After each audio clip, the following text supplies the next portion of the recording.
نحمده ونصلي وسلم على رسوله الكريم سيدنا ونبينا ومولانا محمد وعلى آله وأصحابه أجمعين. سبحانك لا علم لنا إلا ما علمتنا إنك أنت العليم الحكيم.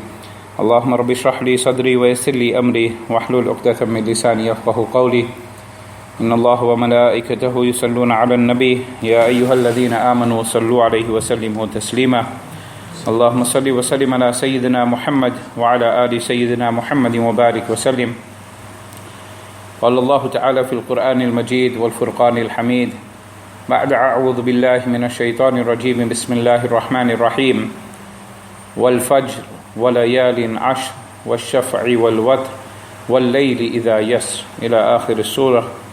وقال النبي صلى الله تعالى عليه وسلم ما من أيام أحب إلى الله أن يتعبد له فيها من عشر ذي الحجة يعدل صيام كل يوم منها بصيام سنة وقيام كل ليلة منها بقيام ليلة القدر لا سيما صوم عرفة.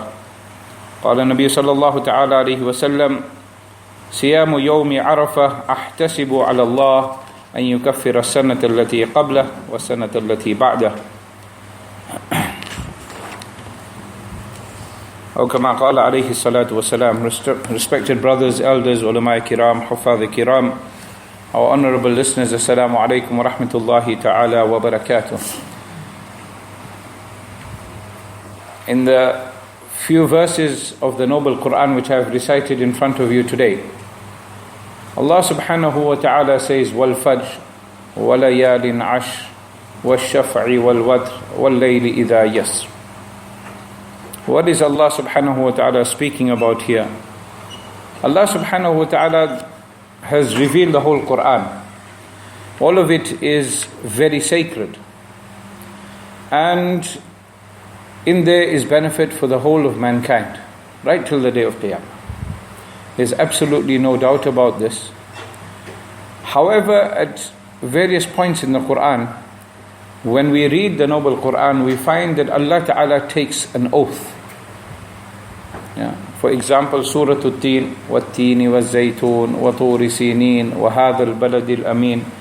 Allah Ta'ala takes on the olives, on the mountain of Sinai, various places, various different things. Allah Ta'ala in Surah Ad-Duha, وَالدُّحَى, in the morning break, وَالْعَادِيَاتِ ضَبْحًا فَالْمُورِيَاتِ قَدْحًا فَالْمُغِيرَاتِ صُبْحًا, and so on. In various places Allah subhanahu wa ta'ala does this.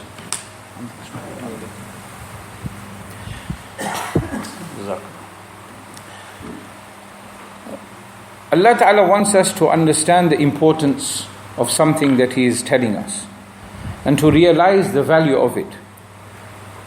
When you are explaining something to someone, or you're talking to someone, you will say whatever you've got to say, you'll explain it to them. Sometimes when there's no doubt or there's no possibility that they will doubt you as to what you are saying, even then, you may use words to try and solidify your argument, to make them understand what you are saying is without a doubt 100% true. Although they won't doubt you for it, but by you saying certain things, by taking an oath in the name of Allah Ta'ala, Wallahi, Billahi, Tallahi. Some people use Wallahi in every second sentence. Some do it every sentence. Wallahi this, Wallahi that, Wallahi, Wallahi, Wallahi. Don't even say Wallahi, it's Wallahi, Wallahi, Wallahi. Maybe it's short for what a lie, what a lie, what a lie. We shouldn't take Allah Ta'ala's name in vain. Some people have the habit, especially those of us from the Indo-Pak subcontinent background, Qassamti, Qassam, Qassam this, Qassam that, in oaths, where we may not even be talking about something the person doubts you. We have to use, if we take Allah Ta'ala's name, it mustn't be in vain, but only for those things which you know are truthful. To take Allah Ta'ala's name in vain, to take an oath in Allah Ta'ala's name and know you are lying, is a very severe sin. Coming back to where Allah Ta'ala uses oaths, what is everyone's favorite one? The short one for Salah, wal Asr. Where Allah Ta'ala takes an oath in time and tells us that mankind is indeed at a loss, except those who do good. and encourage one another. Those who believe, those who do good, we encourage one another and support one another in the truth, and encourage and support one another in patience. That surah which we read so often has great and tremendous meanings.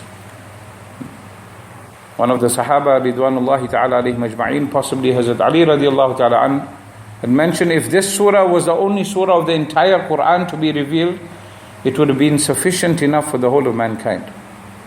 Think about it. This is our daily life. When you wake up in the morning, are you waking up for work? Are you waking up for Allah, for Fajr Salah? When you do your actions, who are you doing it for? For your pleasure, for Allah's pleasure? Are you doing good deeds? Are you doing bad deeds? When you see a person that is doing something wrong, will you have the courage enough to tell them that you are doing wrong? When a person is in difficulty and hardship and needs a shoulder to cry on, will we be of those that will support and assist them, and give them good understanding and guidance and nasiha and advice? So Allah subhanahu wa ta'ala, He says, wal fajr.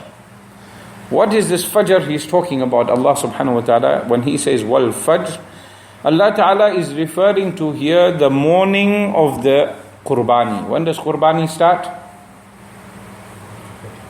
Okay.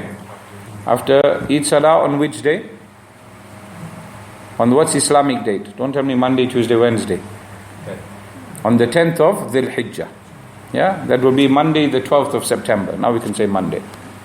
10th of Dhul Hijjah, and thereafter how many more days of Tashriq are there? 3 more days.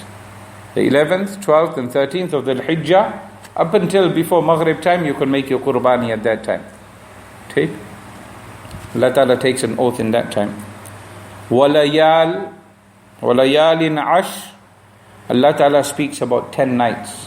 What 10 nights? The 10 nights that start tonight after Maghrib Salah. The 10 nights, the first 10 nights of Dhul Hijjah. وَالشَّفْعِ. The 10 days of Dhul Hijjah. First 10 days. وَالْوَتْرِ. Allah Ta'ala is speaking about the odd days. Actually, not even the odd days. It's only the 9th. 9th of Dhul Hijjah. What does everyone do on the 9th of Dhul Hijjah? Those that are in Hajj, they all go to Arafat. And in Arafat, Allah Ta'ala says, come with whatever sins you have. There can be as much as the foam in the ocean, sand on the beaches, some beaches only have pebbles. Or the pebbles on the beaches. It can be to the quantity of the amount of rainfall that there is. How many raindrops? I don't think anyone has ever managed to count how many raindrops. Could we count? I doubt it very, very much. Any amount of sin that you have, Allah Ta'ala is saying, come with them, doesn't matter. I'll forgive you. Allah Ta'ala is prepared to grant us complete forgiveness for no matter how many sins you have. Irrespective. Allah Ta'ala didn't say, right, you've capped, you've reached your limit, you've gone beyond. Now you have to pay an extra fine.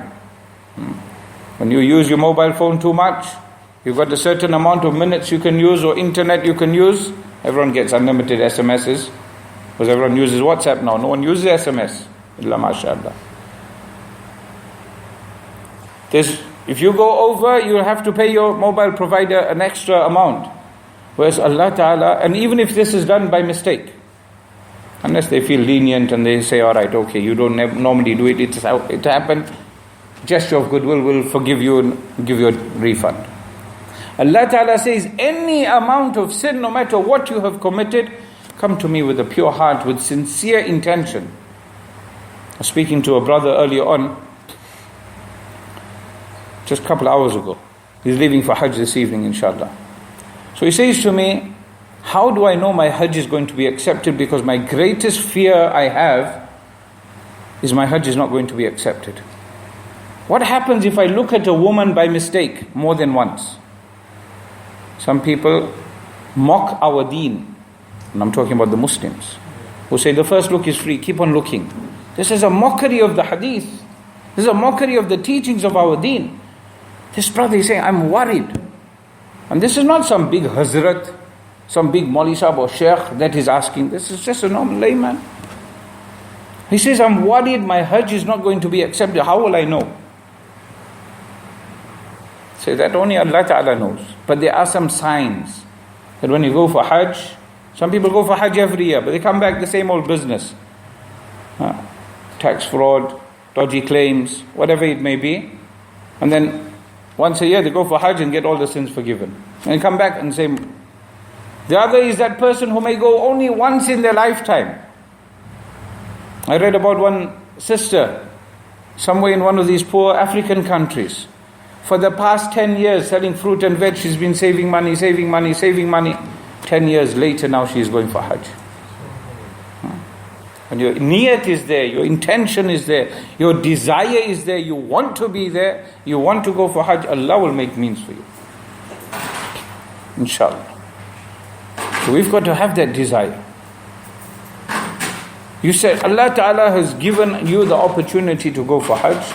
You go and explain to him that you know what is your condition with your iman, what level of sins you commit, what kind of sins you commit. When you come back, you've got to make sure your iman has increased. And not only has your iman increased, but your abstention from sin has also increased. Your staying away from the disobedience of Allah subhanahu wa ta'ala has also increased.